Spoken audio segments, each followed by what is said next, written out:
वळूयात पुढच्या बातमीकडे। लग्न सोहळ्याच्या निमित्ताने ठाकरे बंधू एकत्र आल्याचं पाहायला मिळालं आहे। राज ठाकरेंच्या बहिणीच्या मुलाचं लग्न आहे आणि या लग्न सोहळ्याला उद्धव ठाकरे कुटुंबीय उपस्थित होतं। मनसे अध्यक्ष राज ठाकरे यांच्या भगिनी जयवंती यांच्या मुलाच्या लग्न सोहळ्याच्या निमित्ताने ठाकरे कुटुंब एकत्र येणार आहे। लग्न सोहळ्यानिमित्त उद्धव ठाकरे आणि राज ठाकरे एकत्र पाहायला मिळतात। राज ठाकरे यांच्या बहिणीच्या मुलाच्या लग्नासाठी आज दोघे भाऊ पुन्हा एकत्र येणार आहेत। दादर येथील राजे शिवाजी महाराज विद्यालय इथे पार पडणाऱ्या या लग्न सोहळ्याकडे साऱ्यांचंच लक्ष आहे।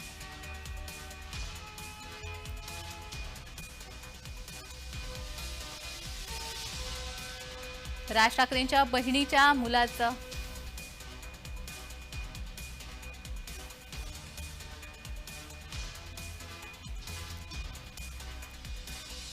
लग्न आहे आणि या लग्न सोहळ्यासाठी ठाकरे बंधू एकत्र आल्याचं आपल्याला पाहायला मिळत आहे। आज हे लग्न होतंय आणि या लग्नाच्या निमित्ताने राज ठाकरे उद्धव ठाकरे हे एकत्र आपल्याला पाहायला मिळत आहेत। यापूर्वी देखील अनेक कौटुंबिक सोहळ्यामध्ये ठाकरे कुटुंब एकत्र आलं होतं। आज पुन्हा एकदा हा योग जुळून आलाय।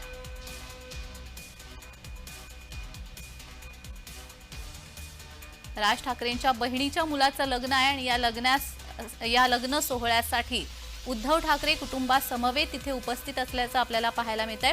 या लग्न सोहळ्याच्या निमित्ताने ठाकरे बंधू हे एकत्र आल्याचं आपल्याला पाहायला मिळतंय। राज ठाकरेंच्या बहिणीच्या मुलाचं लग्न आहे आणि या लग्न सोहळ्याला उद्धव ठाकरे कुटुंबीय उपस्थित आहे।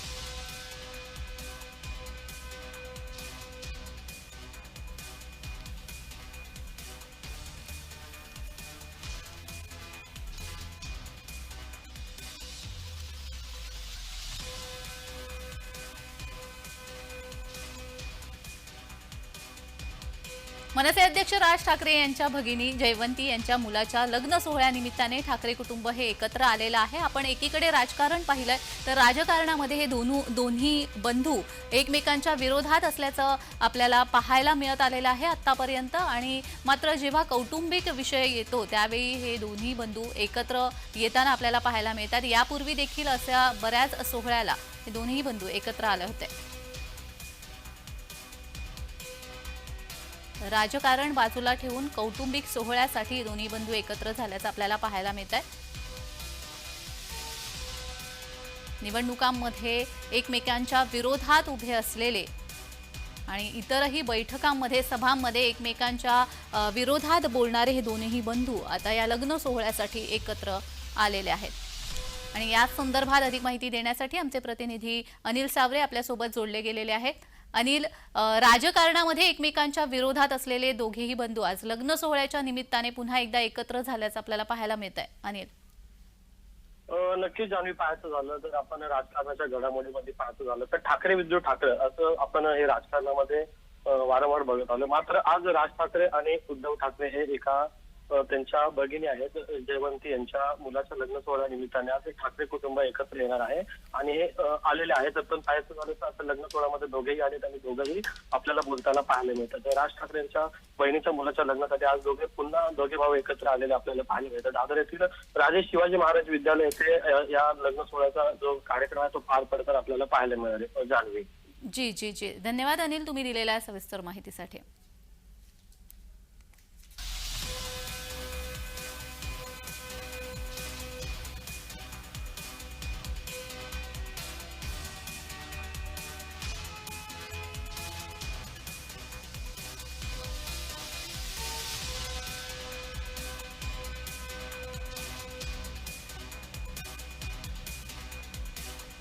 लग्न सोहळ्याच्या निमित्ताने हे ठाकरे बंधू एकत्र आलेले पाहायला मिळत आहेत। राज ठाकरे यांच्या भगिनी जयवंती यांच्या मुलाचा लग्न सोहळा आहे आणि या निमित्ताने ठाकरे कुटुंब हे एकत्र आलेलं आपल्याला पाहायला मिळत आहे।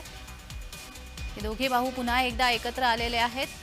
यापूर्वी देखील अनेक कौटुंबिक सोहळ्यामध्ये ठाकरे कुटुंब एकत्र आलं होतं। विधानसभा निवडणुकीमध्ये एकीकडे महायुतीला घवघवीत यश मिळालं असताना दुसरीकडे महाविकास आघाडी एकत्रितपणे 288 पैकी 50 जागांचाही आकडा गाठू शकली नाहीये। त्यात शिवसेना उद्धव बाळासाहेब ठाकरे पक्षाला केवळ 20 जागांवरच समाधान मानावं लागलं। गेल्या काही निवडणुकांचा विचार करता ही ठाकरे गटाची नीचांकी ठरली आहे। याशिवाय भाजपाचा पाठिंबा असतानाही मनसेचा तर या निवडणुकीमध्ये धुव्वा उडालेला आहे आणि त्यामुळे या निवडणुकीनंतर दोघे भाऊ एकत्र येतील अशी चर्चा रंगली होती आणि या कौटुंबिक सोहळ्याच्या निमित्ताने हे चित्र दिसून येत आहे। मात्र या कौटुंबिक सोहळ्यात ज्या पद्धतीने ते एकत्र आलेले आहेत, राजकारणामध्ये देखील त्या पद्धतीने ते एकत्र येतील का हे पाहावं लागणार आहे। विधानसभामध्ये निवडणुकांमध्ये मिळालेल्या अपयशानंतर, दोनही भावांना मिळालेल्या अपयशानंतर आता ते पुन्हा एकत्र येऊन राजकारणामध्ये लढतील का हा सवाल आता उपस्थित होतो, हे पाहणं महत्त्वाचं असणार आहे।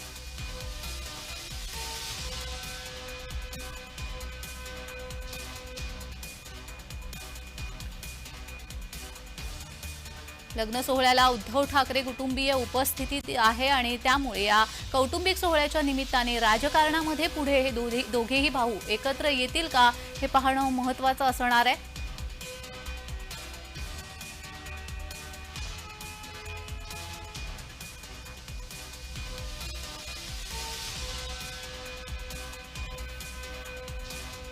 या लग्न सोहळ्याच्या निमित्ताने ठाकरे बंधू एकत्र आल्याचं पाहायला मिळत आहे। राज ठाकरे यांच्या बहिणीच्या मुलाचं लग्न आहे। या लग्न सोहळ्याला उद्धव ठाकरे कुटुंबीय उपस्थित असणार आहेत। मनसे अध्यक्ष राज ठाकरे यांच्या भगिनी जयवंती यांच्या मुलाच्या लग्न सोहळ्याच्या निमित्ताने ठाकरे कुटुंब हे एकत्र आलेलं आहे। या लग्न सोहळ्यानिमित्त उद्धव ठाकरे आणि राज ठाकरे हे एकत्र आले असल्याचं पाहायला मिळत आहे। राज ठाकरे यांच्या बहिणीच्या मुलाच्या लग्नासाठी दोघे भाऊ पुन्हा एकत्र आलेले आहेत। या संदर्भात अधिक माहिती देण्यासाठी आमचे प्रतिनिधी अनिल सावरे हे आपल्या सोबत जोडले गेलेले आहेत। अनिल, या कौटुंबिक सोहळ्यानिमित्त हे दोघेही बंधू एकत्र आलेले आहेत, मात्र विधानसभा निवडणुकीमध्ये या दोघही बंधूंना आपण पाहिलंय अपयश मिळालेलं आहे। या निमित्ताने यापुढे राजकारणात देखील हे दोघेही एकत्र येण्याची संधी आहे का?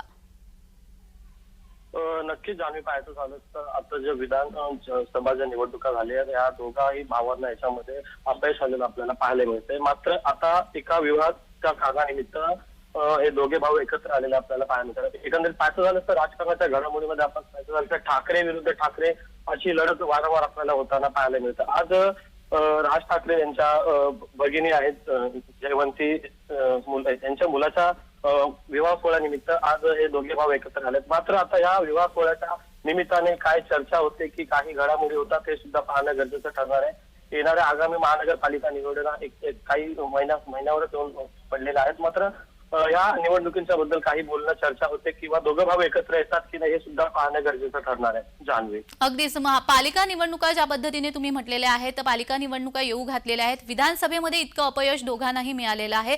पालिका निवडणुकांच्या निमित्ताने दोघंही एकत्र येणार का? कारण शिवबाठा गटाचा म्हणजे शिवसेना उद्धव बाळासाहेब ठाकरे या गटाचा या महापालिका निवडणुकांमध्ये स्वबळावर लढण्याचा आता तरी सध्या त्यांचा दृष्टिकोन दिसून येतोय। ते तशा पद्धतीने लढतील का? दोघे एकत्र येऊन लढल्यास काय फायदा होईल? पाहायचं झालं तर आपण पाहू शकतो उबाटा गटाचे उद्धव बाळासाहेब ठाकरे गटाचे असतील किंवा महाविकास आघाडीचे काँग्रेस यांची जी महाविकास आघाडी होते त्या महाविकास आघाडीला आगामी विधानसभा निवडणुकीमध्ये अपयश आल्यानंतर आता जो उद्धव बाळासाहेब ठाकरे जे आहे शिवसेना एकंदरीत पाहायचं झालं तर ते स्वबळावर लढतात की राज ठाकरे यांच्यासोबत चर्चा करून दोघे भाऊ एकत्र येऊन जर लढतात की हे सुद्धा पाहणं गरजेचं आहे। एकंदरीत मात्र जर हे दोघं एकत्र आले तर मनसेचे जे काही पदाधिकारी असतील किंवा कार्यकर्ते असतील किंवा उबाटा गटाचे पदाधिकारी असतील किंवा कार्यकर्ते असतील यांच्यामध्ये नाराजगी असेल किंवा नसेल, कार्यकर्त्यांशी चर्चा करून हे जर दोघे भाऊ जर एकत्र आले तर यांना यश मिळतं की नाही ते सुद्धा पाहणं गरजेचं ठरणार आहे। जान्हवी, अगदीच अनिल, आणि या लग्न सोहळ्यासाठी ठाकरे कुटुंब तर आलेलंच आहे, मात्र आदित्य ठाकरे हे तिथे उपस्थित आहेत का आणि कोणकोणते नेते या ठिकाणी उपस्थित आहेत लग्न सोहळ्यासाठी? अद्याप पाहायचं झालं तर आदित्य ठाकरे अद्याप आलेले नव्हते आपण, मात्र आता आले असतील किंवा पाहायचं झालं तर जे बीजेपीचे कार्यकर्ते असतील किंवा इतर जे सिने अभिनेते असतील किंवा ठाकरे परिवारातील काही जे ठाकरे परिवारातील जे त्यांचे जे असतील परिवारातले प्रमुख ते सुद्धा इथे उपस्थित झालेले। मात्र हे एकत्र होऊन जे ठाकरे परिवार आहे यांच्यामध्ये काय चर्चा होते या लग्न सोहळ्याच्या निमित्ताने, काय चर्चा होते, पुढील राजकारणाची चर्चा होते की कौटुंबिक चर्चा होते हे सुद्धा पाहणं गरजेचं ठरणार आहे। जान्हवी, मात्र हा सगळा लग्न सोहळा जो आहे हा काही पहिला नाहीये ठाकरे बंधू एकत्र येण्याचा। याही पूर्वी एकत्र अनिल, मी तुमच्याकडे येणारच आहे, पण तत्पूर्वी आपल्याकडे ठाकरे गटाच्या नेत्या सुषमा अंधारे या जोडल्या गेलेल्या आहेत. नमस्कार सुषमाजी, माझा आवाज येतोय आपल्याला? बोला बोला. जी जी. आज खरं तर राज ठाकरे यांच्या भगिनीच्या मुलाचं लग्न आहे आणि त्या सोहळ्यानिमित्त उद्धव ठाकरे यांचं कुटुंब तिथे उपस्थित आहे. आता ज्या पद्धतीने कौटुंबिक सोहळ्यासाठी ते एकत्र आलेले आहेत, राजकारणामध्ये देखील एकत्र येतील का? तुमचं काय विश्लेषण याबाबत? मला असं वाटतं पवार कुटुंबीय असेल किंवा ठाकरे कुटुंबीय असेल, ही सगळी माणसं कुटुंबवत्सल माणसं आहेत, नाती आणि जिव्हाळा जपणारी माणसं आहेत. ज्या अर्थी पक्षप्रमुख उद्धव ठाकरेंच्या नात्यातलं लग्न आहे, जी. याचाच अर्थ ते राजसाहेबांच्या सुद्धा नात्यातलं लग्न आहे. जी त्यामुळे कुटुंबातल्या एकत्रित कार्यक्रमामध्ये कुटुंब म्हणून एकत्र येणं, याच्यात काही फार चर्चा होण्यासारखं किंवा भुवया उंचवण्यासारखं काहीच नाही. जी. त्यामुळे याला काही वेगळे पुन्हा राजकीय रंग द्यायचं काही कारणच नाही ना. मात्र आणि जेव्हा जेव्हा अशा कुटुंब म्हणून ते एकत्र येत असतात. जी जी मात्र जेव्हा जेव्हा अशा गोष्टी असतात, कौटुंबिक सोहळ्यानिमित्ताने म्हणा किंवा अशाही कारणामुळे जेव्हा एकत्र येत असतात, त्यावेळी राजकीय वर्तुळामध्ये नेहमीच चर्चा रंगत असतेच. नाही नाही, राजकीय वर्तुळात चर्चा रंगत असते म्हणण्यापेक्षा माध्यम जगतात ती चर्चा जास्त रंगते. आणि माध्यम जगताला एक एक कंटेंट मिळतो बातम्या चालवण्यासाठी, याच्या पलीकडे फार काही नाही. परंतु कुटुंब म्हटल्यावर दोघे भाऊ आहेत आणि ते वारंवार एकत्रित येत राहतील, सुखादुखात ते एकत्रित येत राहतील आणि असं काही पाण्यात काठी मारल्याने पाणी तुटत नसतं. जी त्यामुळे ते कौटुंबिक संबंध काही संपणारे नाहीयेत आणि ते अभेद्य राहिले पाहिजेत, ते निर्विघ्न तसेच संबंध जपले गेले पाहिजेत. जी. परंतु यावरून मग पुढे राजकीय संबंध कसे असतील असं काहीतरी भाष्य करणं म्हणजे उगाच सुतावरून स्वर्ग गाठण्यासारखं आहे. अशी काही भविष्यात परिस्थिती कधी येणार आहे का किंवा येऊ शकेल का? तर मला वाटतं त्या संदर्भाने ते दोन नेतेच त्यावरती अधिकृत भाष्य करू शकतात, इतर कुणीही नाही. अगदी त्यांच्याही पक्षातले नाही आणि माझ्याही पक्षातले नाही. अगदीच. सुषमाजी, मात्र जेव्हा आता पालिका निवडणुका पण येऊ घातलेल्या आहेत आणि या निवडणुकांच्या निमित्ताने होईना का की हे एकत्र येऊन जर लढले तर त्याचा जास्त फायदा होईल या दोन्ही पक्षांना आणि अर्थातच नेत्यांना, असं बोललं जात असतं. आपली यावर प्रतिक्रिया? एकत्र यायचं की नाही यायचं याच्या चर्चा फक्त आणि फक्त स्वतः राजसाहेब किंवा स्वतः उद्धव साहेब हेच दोघे त्याचा निर्णय किंवा त्याची घोषणा करू शकतात. त्यावर आपण काय बोलू शकतो? आपण एवढंच म्हणू शकतो की कौटुंबिक संबंध जपले गेले पाहिजेत, एकत्र आलेत, आनंदाची गोष्ट आहे. जी जी. धन्यवाद तुम्ही दिलेल्या या प्रतिक्रियेसाठी.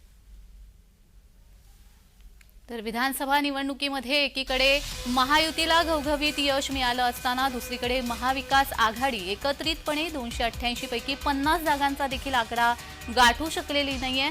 त्यामध्ये शिवसेना उद्धव बाळासाहेब ठाकरे पक्षाला केवळ 20 जागांवरच समाधान मानावं लागलं होतं. गेल्या काही निवडणुकांचा जर विचार केला तर ठाकरे गटाची ही नीचांकी ठरली आहे आणि याशिवाय भाजपाचा पाठिंबा असताना सुद्धा मनसेचा तर निवडणुकीमध्ये धुव्वा उडालाय. त्यामुळे या निवडणुकीनंतर दोघे भाऊ एकत्र येतील अशी चर्चा रंगली होती. कौटुंबिक सोहळ्यामध्ये तर ते एकत्र दिसतातच आहेत, मात्र राजकारणामध्ये देखील एकत्र येतील का हे पाहणं महत्त्वाचं असणार आहे. लग्न सोहळ्याच्या निमित्ताने हे ठाकरे बंधू एकत्र झालेले आहेत. राज ठाकरे यांच्या भगिनीच्या मुलाचं लग्न आहे आणि त्या निमित्ताने हे ठाकरे बंधू एकत्र आलेले आहेत. तर पुन्हा एकदा आपण आपले प्रतिनिधी अनिल सावरे यांच्या सोबत जोडले गेलेले आहोतच. अनिल, या संदर्भात काय सांगशील? जान्हवी, आपण आत्ताच आपण पाहू शकतो सुषमा अंधारेंनी सुद्धा एक वक्तव्य केलं. मात्र आपण गेल्या काही वर्षापूर्वी सुद्धा चर्चा ऐकली होती की दोघे भाऊ एकत्र येण्याची शक्यता दाट वर्तवली जाते. मात्र येणाऱ्या आगामी ज्या महापालिका निवडणूक आहेत, आता यावर दोघा भावांची काय चर्चा होते, नेमकं दोघे भाऊ एकत्र येतात की पुन्हा विरोधात लढतात हे सुद्धा पाहणं गरजेचं आहे. त्याच अनुषंगाने आज दोघे भाऊ या लग्न सोहळ्यामध्ये एकत्र आलेले आहेत. मात्र आता यांच्या गप्पा गोष्टी होतात आणि चर्चा काय होते त्यानंतरची प्रतिक्रिया आपल्याला समजणारच आहे. जान्हवी जी जी. अनिल, आपण पाहतोय विधानसभा निवडणुकीमध्ये ठाकरे गटाला खरंच खूप कमी मतं मिळालेत आणि मनसेचा जर विचार केला आहे तर मनसेला एकही मत मिळालेलं नाहीये, म्हणजे एकही त्यांचा उमेदवार येऊ शकलेला नाहीये निवडून.